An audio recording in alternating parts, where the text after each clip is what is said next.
New concerns tonight for the health of Republican Senator Mitch McConnell. How are you feeling, Leader McConnell? In video shot by CNN, the 82-year-old former Senate Majority Leader in a wheelchair lifted up by an aide into a waiting car outside the Capitol complex Monday night after 2 falls there just last week. His team said the wheelchair was just a precaution. Those falls, the latest in a growing list of concerning health moments. McConnell had a series of apparent freezes before the cameras in recent years. And a string of... starting with a 19-second pause during this July 2023 press conference. If it's consistent and he's not able to actually communicate and make his points, then I don't see him. I think he should step aside. McConnell is serving his 7th term in the Senate, first elected to the upper chamber back in 1984.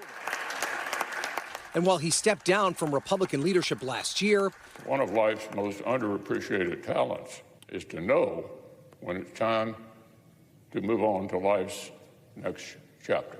he has still not announced whether he will run for an 8th term next year. But McConnell is just one of several lawmakers whose age is raising questions about how old is too old to serve.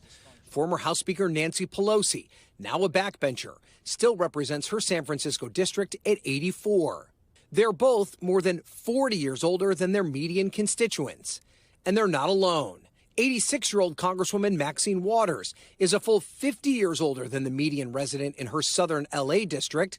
And Iowa Senator Chuck Grassley, the oldest senator still serving at 91, has almost 52 years on the median Hawkeye stater. Unfortunately, I think that the motivation to stay in office in advanced age, past the retirement age, past where we see most people working, is to maintain power and all the benefits that come with it.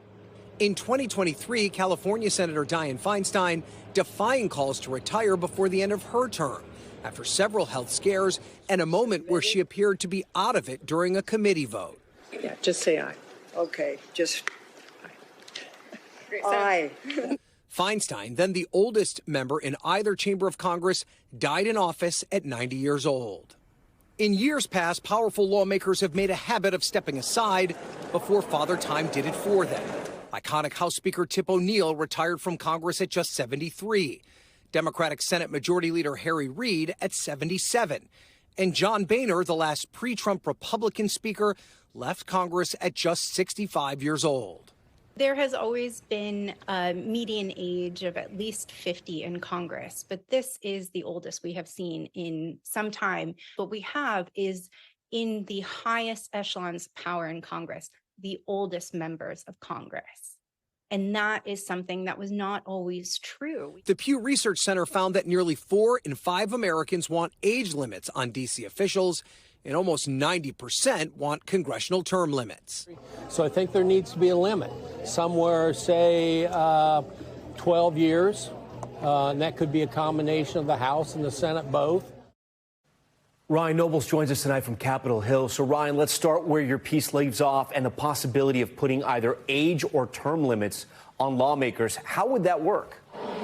Well, it would be extraordinarily difficult, Tom. It would require the Constitution to be amended. Right now, Article 5 has no provision whatsoever for term limits or age limits, so that would be a very difficult thing to do.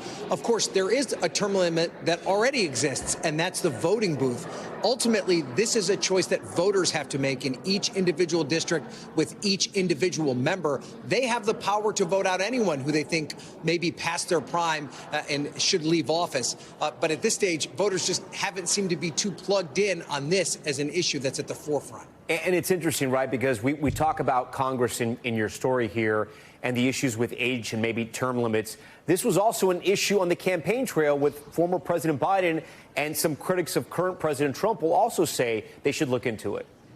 Yeah, you could make the argument, Tom, it's what drove President Biden out of the race. And one of the reasons that Democratic leaders believed that it was time to bring someone in who was from a different generation, who had more youth and more vigor into the race. Of course, it turned out to be not enough, and voters still chose Donald Trump, who is older than Kamala Harris, to be the next president of the United States. There is certainly a generational shift happening here.